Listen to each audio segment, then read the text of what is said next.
तमिलनाडु में विधानसभा चुनाव में थलापति विजय का पॉलिटिकल डेब्यू कैसा होगा, इस पर बहुत कुछ डिपेंड करेगा। पहला चुनाव ही छक्का मारकर जीतने के लिए थलापति विजय ने शानदार जानदार एक्टिंग करियर दांव पर लगा दिया। 69वीं और आखिरी फिल्म जन नायगन रिलीज होने के लिए तैयार हो गई। जन नायगन की सक्सेस में थलापति का पॉलिटिकल फ्यूचर दिखने की उम्मीद है। चुनाव से पहले रिलीज होने जा रही फिल्म हिट कराने के थलापति ने बड़ी प्लानिंग, बड़ी स्ट्रैटेजी बनाई है। इसी प्लानिंग स्ट्रैटेजी से लगा दी है स्टालिन के परिवार में सेंध।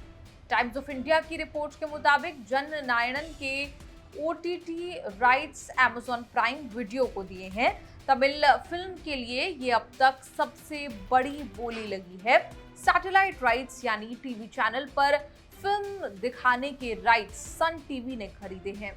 थिएटर में फिल्म दिखाने वाले राइट्स देने के लिए डिस्ट्रीब्यूटर का सिलेक्शन बाकी है। थलापति ने ऐलान तो किया कि जननायगन के फिल्म राइट्स ऐसे किसी डिस्ट्रीब्यूटर को नहीं देंगे जिसका किसी पार्टी पॉलिटिक्स से रिलेशन हो, लेकिन सैटेलाइट राइट्स ऐसी कंपनी को दिए जिसका पॉलिटिकल एकदम स्टालिन परिवार से है।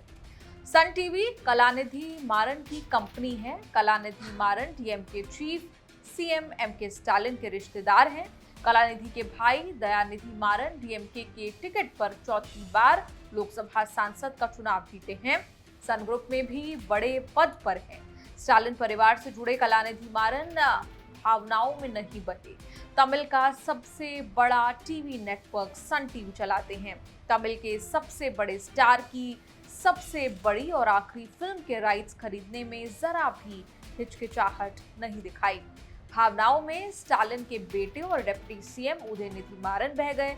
क्योंकि थलापति स्टालिन को हराने की लड़ाई लड़ रहे हैं, इसलिए उन्होंने बिजनेस को परे रखा। उदयनिधि की भी फिल्म डिस्ट्रीब्यूशन कंपनी है, लेकिन उसने विजय की फिल्म के राइट्स न लेकर उस फिल्म के डिस्ट्रीब्यूशन के राइट्स लिए जो जननायगन की टक्कर में रिलीज होने वाली। थलापति की फिल्म 8 जनवरी को पोंगल पर रिलीज हो रही है। माना जा रहा है कि विजय की आखिरी फिल्म का इमोशनल कार्ड सक्सेसफुल रहा तो चुनाव आसान होगा। एक्टर थलापति को पॉलिटिक्स में हिट कराने का ये आखिरी चांस है और इसमें मददगार बन रहा है स्टालिन के ही परिवार रिश्तेदार। राजनीति करने वाले बिजनेस भी करते हैं और बिजनेस करने वाले राजनीति भी।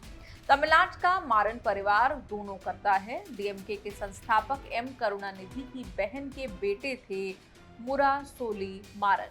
50 साल से ज्यादा राजनीति की। करुणानिधि के साथ साई की तरह रहे। 36 साल तक सांसद रहे। वीपी सिंह, आईके गुजराल, एचडी देवेगौड़ा, अटल बिहारी वाजपेयी की सरकारों में मंत्री रहे। मुरासोली मारन के 2 बेटे कलानिधि मारन और दयानिधि मारन और एक बेटा अनबुकरासी मारन हुई। कलानिधि राजनीति में नहीं आए। 1992 में मीडिया कंपनी सन ग्रुप शुरू की। सन टीवी देश का बहुत बड़ा कॉर्पोरेट ब्रांड है। छोटे भाई दयानिधि मारन बिजनेस के साथ राजनीति भी करते रहे हैं। 2G घोटाले में जेल भी गए। एक्टर विजय को थलापति बनाने में स्टालिन परिवार का बड़ा रोल रहा है। विजय राजनीति में तो अब आए, लेकिन करुणानिधि के जमाने से डीएमके के नजदीक रहे। उदयनिधि विजय के अच्छे दोस्त भी रहे और बिजनेस रिलेशनशिप भी रही। विजय की कई सारी बड़ी फिल्मों के डिस्ट्रीब्यूटर रहे उदयनिधि। अब राजनीति में एकदम आमने सामने हैं तो दोस्ती यारी बिजनेस तब पीछे छूट चुका है। कलानिधि की कंपनी के साथ भी विजय ने खूब बिजनेस किया। चुनाव को भूलकर कलानिधि से ये रिलेशनशिप बना कर रखा है। जननायगन थलापति की 69वीं फिल्म है जिसका पहले नाम थलापति 69 रखा गया था, लेकिन विजय की पॉलिटिकल इमेज चमकाने के लिए जननायक की ब्रांडिंग की गई।